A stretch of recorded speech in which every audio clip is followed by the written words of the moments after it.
मसीह यस्सु के बाबरकत और जलाली नाम में नाजरीन आप सबकी सलामती हो।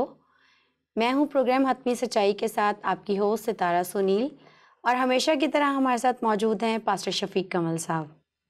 नाजरीन, प्रोग्राम का आगाज़ ज़बूर की किताब के खूबसूरत बात से करना चाहूँगी। उसमें लिखा है कि मैं तेरे सब कवानीन को बरहक जानता हूँ और हर झूठी राह से मुझे नफ़रत है। हमारा आज का प्रोग्राम बाइबल पर किए जाने वाले एतराज़ात पर है और ये इस सिलसिले का हमारा दूसरा प्रोग्राम है। तो चलते हैं पास्टर शफीक कमल की तरफ और उनसे पूछते हैं, पास्टर साहब, हमारे व्यूवर्स ने मुख्तलिफ़ किस्म के सवालात पूछे हैं और अगेन वो एतराज़ात वाले सवालात हैं जो मैं आज आपसे करूँगी, थोड़े मुश्किल भी हैं। हमारा पहला सवाल ये है, मुश्किल क्या आप पहले मुझे डराएं। नहीं वो पास्टर, ये हमारा पहला सवाल जो है आज वो ये है कि बहुत सारे व्यूअर्स ये कहते हैं कि वो यहोवा खुदा जिसका बारे में आप ये बोलते हो कि उनका कलाम अटल है, ला तब्दील है, उस यहोवा खुदा के हुक्म से ही जो है वो खैमा इज्तिमा बनाया गया था, तो फिर आगे जाके उसको हैकल में क्यों तब्दील कर दिया गया? एक बहुत बड़ा एतराज़ है पास्टर साहब ये। ठीक है, सवाल करने वालों के ज़हन में है कि ये कंट्राडिक्शन है। मैं एक पहले मिसाल दे दूँ। ये मिसाल किसी और प्रोग्राम में मैंने पहले भी दी है, लेकिन आज ये मिसाल इस कॉन्टेक्स्ट के अंदर दे रहा हूँ कि बचपन में लड़कियां और लड़के गेम खेलते हैं, वो गुड्डी गुड्डे की शादी करते हैं जी, लेकिन ये बचपन होता है, ये कोई मुस्तकिल चीज़ नहीं है। जब वो जवान हो जाता है तो उनकी रियल में शादी होती है। अब को लड़की या लड़का रूठ के बैठ जाए, नहीं जी ये शादी क्यों कर रहे हो, हम तो गुड्डी गुड्डे की करेंगे, जब हमारी बात हम तो हमेशा यही करते हैं, तो ये ठीक नहीं है। ये खैमा इज्तिमा खुद इनको पता होना चाहिए कि बीच में खैमे का लफ्ज़ है। खैमा पोर्टेबल होता है, मुस्तकिल नहीं होता, जहाँ मर्जी आप ले जा सकते हैं। खैमा लगाते ही आर्जी तौर पर है। ये तो आपको समझ होनी चाहिए कि बियाबानी सफ़र 40 साल का था, तो 40 सालों में क्या इबादत रोक देनी थी, तो ये आर्जी बनाया गया। खैमे का लफ्ज़ बीच में आर्जी बनाया गया जब वो सफ़र की हालत में थे, और जब उनका सफ़र मुकम्मल हो गया तो वहाँ पे उन्होंने प्रॉपर हैकल बना दी, और हैकल को एक तबलीगी सेंटर के तौर पर बनाया गया और दुनिया के सेंटर में बनाया गया। मैं ये आपको बताऊं कि इवन हैकल भी अटर्निटी के लिए नहीं बनी थी, एक सर्टन पीरियड के लिए बनी थी। जब हैकल का काम मुकम्मल हो गया तो उसके बाद इसको भी चर्च ने रिप्लेस कर दिया। अब चर्च दुनिया के कोने कोने में है। जब तक मसीह की आमद सानी नहीं हो जाती तो ये चर्च इस दुनिया में कायम रहेगा। तो चीज़ों को समझना होता है। मैं एक और चीज़ आपको बताऊं कि यहूदी ईद क़याम की ईद मनाते थे, खैमों की ईद जिसको कहा जाता था। तो खैमों की ईद क्यों मनाते थे? वो इसलिए मनाते थे कि उस वक्त की यादगार, हाँ, जब ईद क़याम मनाते तो खैमों के अंदर रहते थे, हालांकि सिविलाइज्ड वर्ल्ड के अंदर रह रहे हैं, तमाम फैसिलिटीज़ हैं, कंफर्ट जोन के अंदर है, इसलिए आज भी वो खैमों के अंदर रहते थे कि उस दिन को याद करें कि हम कभी सफ़र की हालत में थे, मुसाफरत की हालत थी और हमारे पास वो फैसिलिटीज़ नहीं थी, तो इस वजह से उस वक्त को याद करने के लिए। लेकिन ये आर्जी ईद है कि उस वक्त को अब सिर्फ यादगारी के तौर पे ये ईद मनाई जाती है। अब वो आप कहें कि नहीं जी आप तो अब घरों में रहना ही छोड़ दें, मकानों में रहना ही छोड़ दें, अब रहें खैमों में, तो ये उसकी दुरुस्त तशरीह नहीं होगी। ठीक है। तो इसी तरीके से ये भाई आप कलाम मुकद्दस को आउट ऑफ कॉन्टेक्स्ट पढ़ते हैं। मैं अक्सर अपने मुसलमान दोस्तों को ये मशवरा देता हूँ, बल्कि क्रिश्चियंस के लिए भी यही जी बिल्कुल, हाँ, कि ये कलाम 1600 सालों में लिखा गया और पैदाइश से लेकर मुकाशफा तक तरतीब के साथ लिखा गया। जब तक आप पैदाइश से लेकर मुकाशफा तक तसलसल के साथ, तरतीब के और तफसीर के साथ उसको पढ़ते नहीं है, कॉन्टेक्स्ट के साथ नहीं पढ़ते, तो आप चीज़ों को मिसगाइड कर देते हैं, मिस इंटरप्रेट कर देते हैं। ज़्यादातर सवालात जो आते हैं जब मैं उनको देखता हूँ तो वो उनकी क्या कहते हैं कि मिसकंसेप्शन होती है। तो इसलिए कलाम को सही तरीके से पढ़ना चाहिए, पूरा पढ़ना चाहिए। ठीक। पास अब एक बड़ा चैलेंजिंग क्वेश्चन है जो अभी आया है, एक बड़ा चैलेंजिंग सवाल है। हकीम इमरान साकिब साहब का मसीहों को चैलेंज है, ख़ास तौर पे उन्होंने कहा है कि आप पैदाइश से लेके मलाकी तक कोई ऐसा हवाला मुझे बता दो जिसमें मसीह यस्सु के बिन बाप से पैदा होने का जिक्र हो। क्या कोई ऐसा हवाला है पास साहब? मुझे इस चैलेंज की समझ नहीं आती। ये चैलेंज पहला नहीं है, एक मौसूफ है, उन्होंने चैलेंज कर दिया था कि मैं 10 मिलियन रुपए दूंगा। ये पिछले हमारे प्रोग्राम में ये डिस्कस हुआ है सवाल। मैंने जवाब भी दे दिया 10 मिलियन क्या, उन्होंने तो 10 रुपए नहीं दिए मुझे कि 10 रुपए ही दे देंगे। चलो जी, मैंने वो इब्ने सलीबी साहब थे जिनका ये सवाल था। तो ये मौसूफ भी चैलेंज तो कर रहे हैं, तो चैलेंज के साथ तो कोई इनाम भी होता है कि भाई करे तो हम आपको नोबेल प्राइज दिला देंगे, ऑस्कर अवार्ड दिलवा देंगे। चलें हकीम इमरान साहब, अगर आप ये सुन रहे हैं तो आप इस सवाल के जवाब के बाद फिर आप देखिएगा कि अगर आपको समझ आती है और यकीनन आप सेटिस्फाई होंगे तो फिर इसके कुछ इनाम तो होना चाहिए फाज साहब के लिए। जो लोग बाइबल को पढ़ते हैं, मेरा उनके लिए एक कीमती मशवरा है कि वो पहले अदब पढ़ें, ठीक, शायरी पढ़ें, प्रोज पढ़ें, अदब पढ़ें, शेक्सपियर को पढ़ें और जॉन मिल्टन को पढ़ें और राशिदुल खैरी को पढ़ें, मिर्ज़ा गालिब को पढ़ें, इकबाल को पढ़ें, जितने भी राइटर्स हैं, ऑथर्स हैं, उनको पढ़ें, शायरी की, बुल्ले शाह को पढ़ें, तो उनको अदब समझ में आए। बाइबल दुनिया का बहुत बड़ा अदब है, इसको समझने के लिए अदब से आशना होना ज़रूरी है। अदब से आशना नहीं होते, चीज़ें इनकी समझ में नहीं आती। अब उन्होंने कहा कि कहीं ओल्ड टेस्टामेंट पैदाइश से लेके मलाकी तक, हाँ, जी, ओल्ड टेस्टामेंट में कहीं जिक्र नहीं है कि मसीह के बारे में पेशगोई नहीं है कि वो बिन बाप के पैदा हुआ। आप पढ़ें यसाया 7 बाब की 14वीं आयत, लिखा है कि खुदा आप तुमको एक निशान बख्शेगा। निशान है, निशानी है।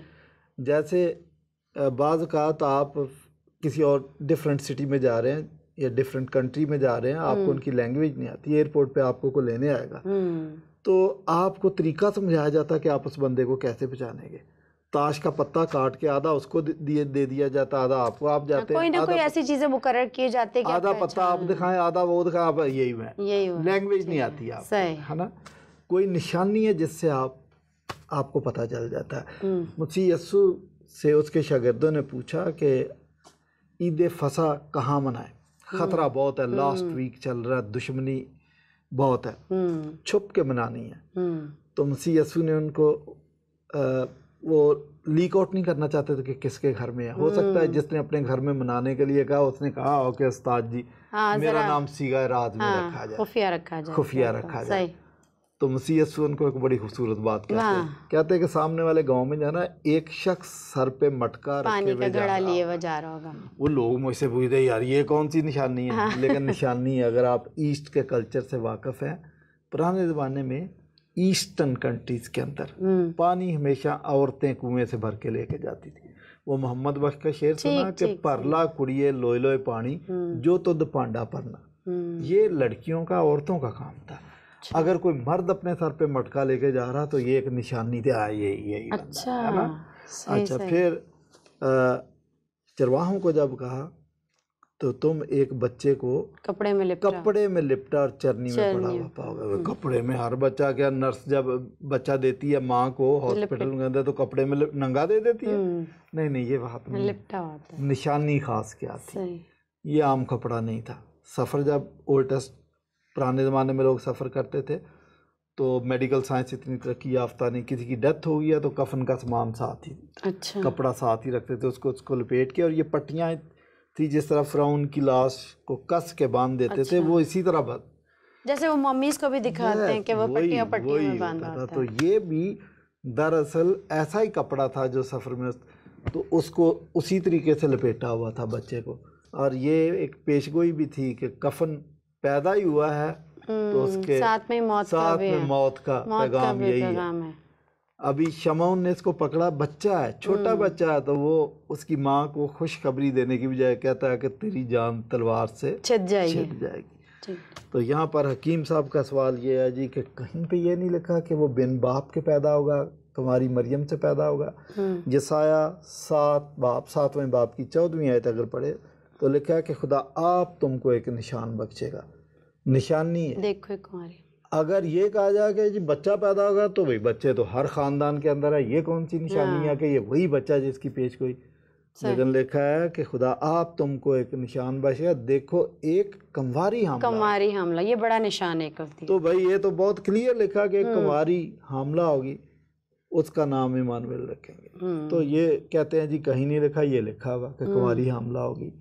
और न्यू टेस्टामेंट में हम इसकी तकमील ये देखते हैं कि जब उसके पास फरिश्ता आके उसको खुशखबरी देता है मरियम को, तो वो कहती है ये कैसे मुमकिन है, मैं तो मर्द को जानती नहीं, ये कैसे।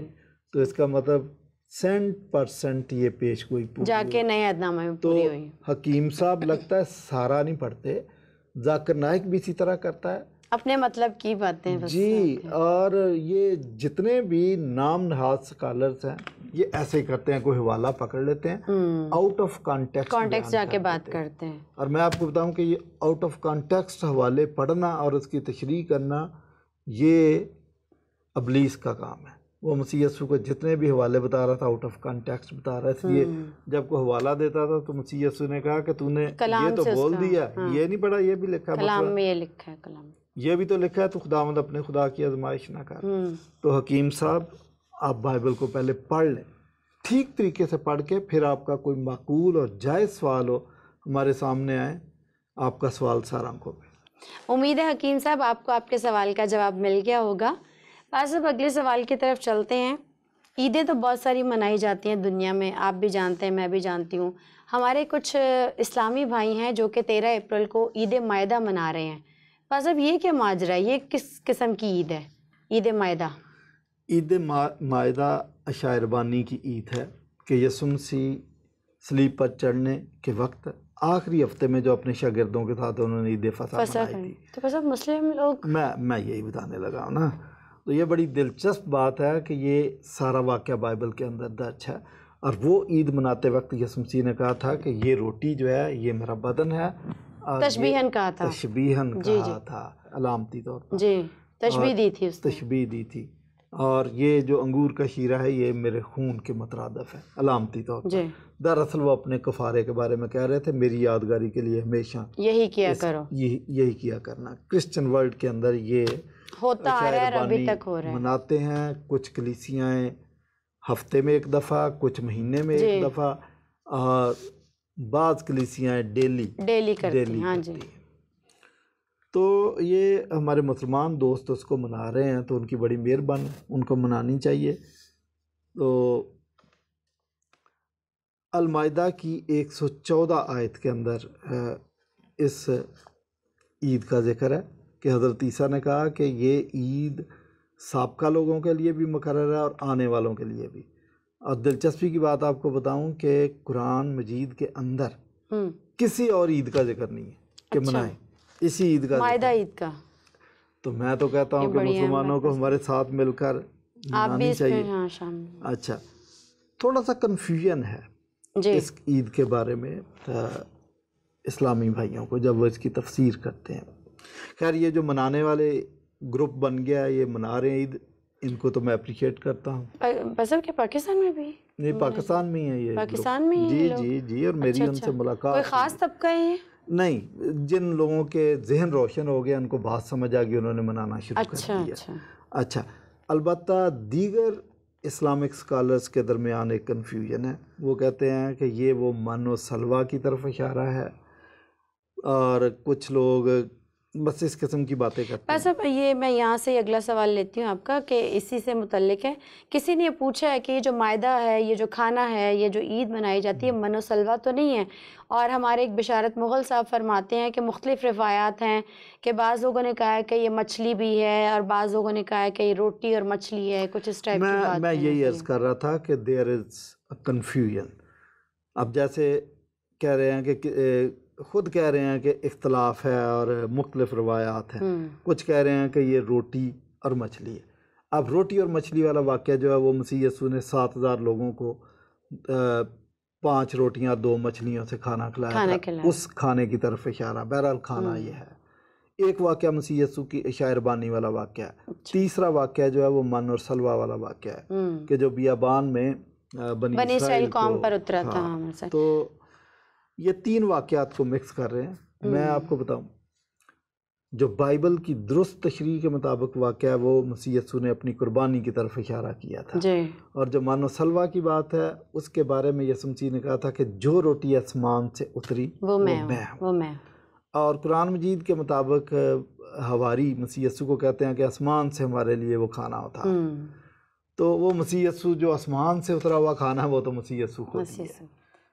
तो इस तरीके से बहरहाल इनका कन्फ्यूजन दूर हो जाना चाहिए। मेरा एक और मशवरा जी, ये कन्फ्यूजन उसी सूरत में दूर हो सकता है कि क्लैरिटी के साथ ये लोग बाइबल पढ़ें और अकीदत के साथ पढ़ें, उनका दिमाग खुल जाएगा, इनकी आंखों के छिलके उतर सकते हैं और चीज़ें समझ आ जाती हैं। बहरहाल आप हैरान इस बात के लिए हैं कि मुसलमान होकर यसु मसीह की ईद क्यों? हाँ जी, मैं ये बोल के इनको मनानी चाहिए कि नहीं मनानी चाहिए। मैं इससे भी एक कदम आगे बात बताता हूँ कि सूरह मरियम की 32 आयत में लिखा है कि सलाम मुझ पर जिस दिन मैं पैदा हुआ। हज़रत ईसा फरमाते हैं, मसीह से फरमाते हैं अच्छा, कि जिस दिन मैं पैदा हुआ, जिस दिन मैं मरूंगा, जिस दिन जी उठूंगा, सलाम मुझ पर। किसी और शख्सियत पर या उसकी पैदाइश मौत पर कोई सलाम नहीं है, यानी स्पेशल डे वाहिद मसीह है, मसीह का स्पेशल है। तो अगर ये स्पेशल डेज हैं तो उनको हमारे साथ मनाने चाहिए। क्रिसमस भी मनाना चाहिए जी, और मुबारक जुम्मे का दिन भी उनको मनाना चाहिए, मसीह के जी उठने का दिन भी उनको मनाना क्योंकि चाहिए। ये तीनों बातें उनके कलाम में भी दर्ज चारों बातें अलमायदा में और मरियम में। मैं आपको बताऊं कि अगर ये थोड़ी सी फराख दिली का मुजाहरा करें तो क्रिश्चियन और मुस्लिम के दरमियान जो बेजा इख्तलाफात हैं दूर हो सकते हैं, वो दूर हो सकते हैं, ख़त्म हो सकते हैं। ठीक है, बस अब एक और एतराज़ सामने आया और बड़ा एतराज़ है। हमारे एक व्यूअर्स हैं अब्दुल्ला गाजी साहब, उन्होंने जो है वो कहा है कि यूहन्ना की अंजील 11 बाब और उसकी 51 आयत में सरदार काइन काइफा का जिक्र है और उस साल उसने सरदार काइन की हैसियत से एक नबूवत की थी। वो ये पूछना चाहते हैं कि जी मैं ज़रूर पढ़ती हूँ। वो ये कहना चाहते हैं कि ये बताया जाए कि वो सरदार काइन झूठा था या वो सच्चा था। मैं इस सवाल को और क्लियर करने के लिए इस नबूवत को पढ़ना चाहूँगी।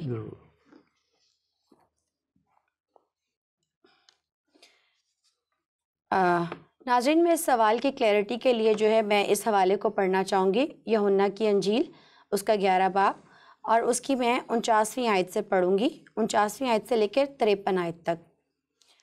और उनमें से काइफा नाम एक शख्स था जो उस साल सरदार काहिन था। उनसे कहा, तुम कुछ नहीं जानते और ना सोचते हो कि तुम्हारे लिए यही बेहतर है कि एक आदमी उम्मत के वास्ते मरे, ना कि सारी कौम हलाक हो। मगर उसने ये अपनी तरफ से नहीं कहा, बल्कि उस साल सरदार काहिन होकर नबूवत की कि यसू उस कौम के वास्ते मरेगा, और ना सिर्फ उस कौम के वास्ते बल्कि इस वास्ते भी कि खुदा के परागंदा फर्जंदों को जमा करके एक कर दे। पाकलाम के परेजान पर खुदा की बरकत हो। जी, अब्दुल्ला गाजी साहब का सवाल ये है जी कि सरदार काहिन ने नबूवत की थी जी, और नबूवत मसीह यसू के बारे में की थी कि वो उसकी मौत कफ़ारे की मौत है, और ना सिर्फ बनी इसराइल के लिए कफ़ारा बल्कि कुल जहान के गुनाहगारों के लिए कफ़ारा। जी, कलाम भी ये कह रहा है परागंदा फर्जंदों के। जी जी जी, तो ये नबूवत बड़ी दिलचस्पी थी। लेकिन मौसूफ अब्दुल्ला गाजी साहब का जो सवाल है वो फ़र्क है, शायद आपने उसका सवाल नहीं समझा। उसका सवाल ये है कि नबूवत करने वाला नबी होता है, तो इसने भी नबूवत की, तो आप बताएं कि ये सच्चा नबी है या झूठा नबी है। ठीक ठीक। अब ये चालाकी की गेम खेल रहे हैं कि अगर हम कहें कि वो तो नबी नहीं था तो ये कहेंगे फिर वो नबूवत भी गलत, तो यसू मसीह वाले कफ़ारे की बात भी गलत।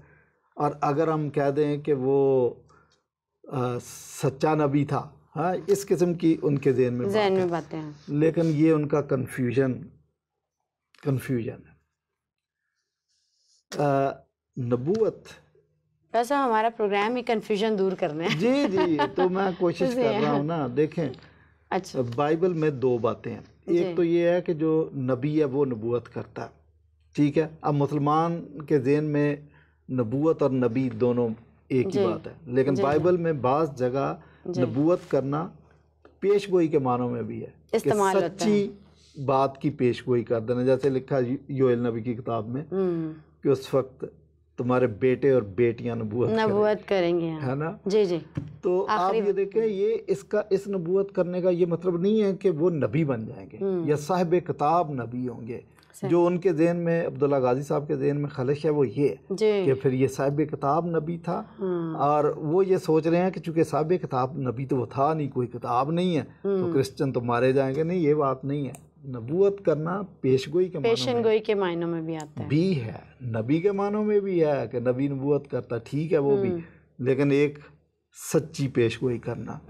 और क्रिश्चियंस को खुदा ने एक गिफ्ट दिया है कि वो रूल कुछ से सच्ची पेशगोई करते। अभी ये ट्रंप साहब जब आए हैं तो उनके इलेक्शन से 1 या 2 साल पहले किसी खुदा के खादम ने ये वीडियो सर्कुलेट हो रही है, पेशगोई कर दी थी कि ट्रंप जीतेगा। और इसके बारे में उसने कहा था कि ये क्रिश्चियनिटी की तमाम चीज़ें वाइट हाउस में वापस लेके आए, पहले से पेशगोई थी और ये उसकी पेशगोई सर्कुलेट कर रही है नेट पे।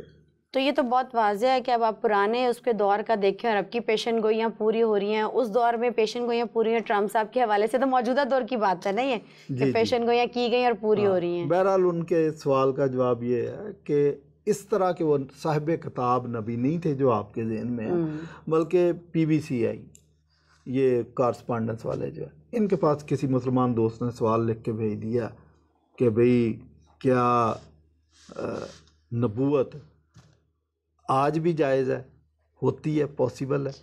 अच्छा, जायज़ है। जो मैंने जवाब दिया था ना वो PBCI वालों को समझ नहीं आया। अच्छा, क्योंकि ये भी इनके भी माइंड इतने क्लियर नहीं है, ये इस्लाम और क्रिश्चियनिटी का मुवाजना नहीं कर सकते। तो मुझे तो पता था सवाल पूछने के वाले के ज़हन में बात ये थी कि नबूवत तो ख़त्म हो गई, अब तो कोई नबी आता ही नहीं है। लेकिन यहाँ पर सच्ची बात की पेशगोई करने के मानों में बाइबल में लिखा है कि वो नबूवत करेंगे, तो यही बात इनकी भी ज़हन की जो ख्वाहिश है वो यही है। उम्मीद है अब्दुल्ला गाजी साहब आपको आपके सवाल की समझ आ गई होगी और आपके जहन में जो भी कन्फ्यूजन ख्वाहिश है वो दूर हो गई होगी। और अगर आप मज़ीद जो है कुछ जानना चाहेंगे तो आखिर में हमारे प्रोग्राम के नंबर फ्लैश हो होंगे, आप उन पर हमसे रब्ता कर सकते हैं। पास अब एक आखिरी सवाल पूछना चाहूँगी, हमारे एक व्यूवर्स की तरफ से एक बड़ा सवाल आया और पुराने दौर की बात जो वो कर रहे हैं, फ़िरौन के दौर की बात। वो कहते हैं कि फ़िरौन की लाश मिली है, डेड बॉडी समझे मिली है, और वो उनका कहना है कि वही फ़िरौन है जो बनी इसराइल को जो है वो तबाह करने वाला था या उसका ताक़ुब करने वाला था। आप क्या ये वीडियो क्लिप मैंने देखा और बड़ा इसको बढ़ा चढ़ा के पेश किया जा रहा है। 4-5 बातें इसके बारे में मैं बताना चाहूँगा कि जो गलत है और आवाम को मिसगाइड कर रहे हैं जी। नंबर 1, ये कहना कि ये वही फ़िरौन है जो उसका ताक़ुब कर रहा था, ये गलत फहमी, बहुत बड़ी गलत फहमी है। या मैं अगर कह दूं कि ये झूठ है तो ठीक हूँ, मैं हक बजाना हुई ये कहने में। उसकी वजह कि फ़िरौन हर बादशाह फ़िरौन होता था। जी हाँ, उनको एक टाइटल दिया जाता था मिस्र के जो। हाँ, आप ज़्यादा दूर ना जाएं, अभी की बात है कि जॉर्ज बुश, उसका बेटा भी जॉर्ज बुश था, वो खुद भी जॉर्ज बुश था। ठीक है, तो वो फ़िरौन एक नहीं था, कई थे। ठीक है, लाशें भी एक नहीं है, कई हैं। ममीज भी एक नहीं है, कई है। तो ये जो दरियाफ्त हुई है ये लाश नहीं है, लाश और ममी में फ़र्क है। ममी वो है जिसको मसाले लगा के महफूज किया जाता है, हज़ारों सालों से वो सेफ पड़ी हुई है। तो ये मसाले लगा कर महफूज की गई लाश मिली है और ये एक नहीं है। अगर आप ब्रिटिश म्यूज़ियम जाएं, मैंने विज़िट किया है, 13-14 फ़िरौन की लाशें तो उधर पड़ी हुई हैं। अब तो आप कैसे बुरा डालने के ये फ़िरौन कौन सा वो कौन सा। हाँ। या तो आप कहें जी हमें जो लाश मिली जिसका हम चर्चा कर रहे हैं, इसमें एक फ़ोटो एल्बम भी थी जिसमें मूसा और फ़िरौन इकट्ठे खड़े थे। हाँ। तो मैं समझूँ कि हाँ जी ये तो और कलाम मुक़द्दस के अंदर वो तो उसमें बहरे कुलज़म में नहीं वो फना गर्क हो गया था, गर्क वो वाला था। अच्छा, मैं बता रहा हूँ ना, डॉक्टर मॉरिस बुकैले ने ये तशरीह की है, उसकी ये रिसर्च है जो, अच्छा, रिसर्च की बुनियाद ये है कि उसने एक थैली पकड़ी हुई है तो और उसमें कहा कि ये इसमें नमक था। अच्छा, तो नमक से हमें ये पता चला कि ये फ़िरौन की लाश और समंदर में डूब के मरा था। ये कौन सी रिसर्च आपने कर दी? हाँ। बात यह है कि वो जो मसाला लगाते थे, नमक उसका इंग्रेडिएंट था, उसके अंदर भी नमक था, जो सेव करने के लिए लगाया जाता है। मम्मी अचार में आप नमक डालते हैं, पिस्ता आप नमक से महफूज करते, अभी आप पिस्ता खरीदें, जितना पिस्ता होगा उतना ही उसके ऊपर नमक लगा हुआ। तो आप कहें जी ये पिस्ता भी फ़िरौन खाता था क्योंकि नमक यार ये कौन सी रिसर्च आपने कर दी है। अच्छा, दूसरी बात कि मम्मीज़ आम लोग नहीं बनाते थे कि फ़िरौन मर गया और उधर से 2 मज़दूर पकड़े के जल्दी जल्दी इसकी मम्मी बनाते। आप मुझे ये बताएं कि मम्मी बनाना फुर्सत का काम था, पैसा खर्च होता था।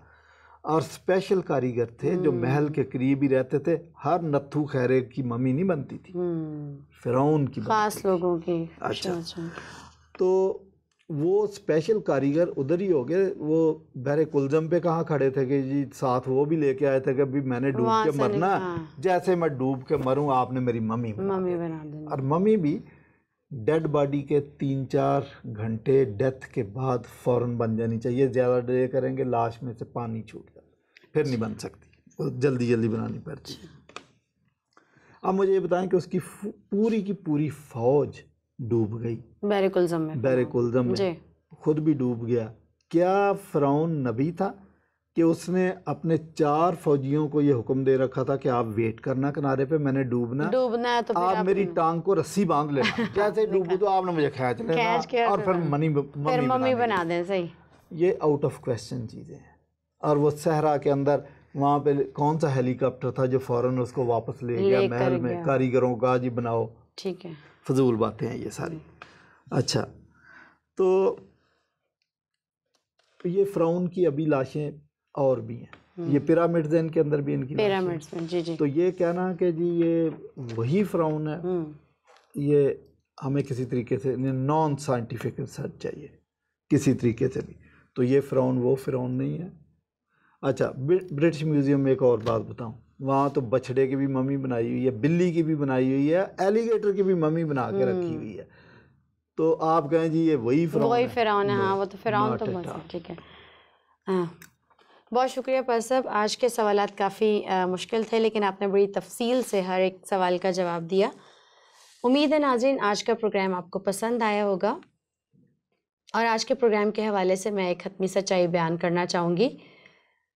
खुदा का कलाम ला तब्दील और अटल है, जिसे लोहे के कलम और हीरे की नोक से लिखा गया है, और ये कभी बदल नहीं सकता है। ज़बरदस्त, कभी नहीं बदल सकता ये। प्रोग्राम के आखिर में मैं ये कहना चाहूँगी, सच सुनिए, सच बोलिए, सच खोजिए, सच सुनने की जुर्रत पैदा कीजिए।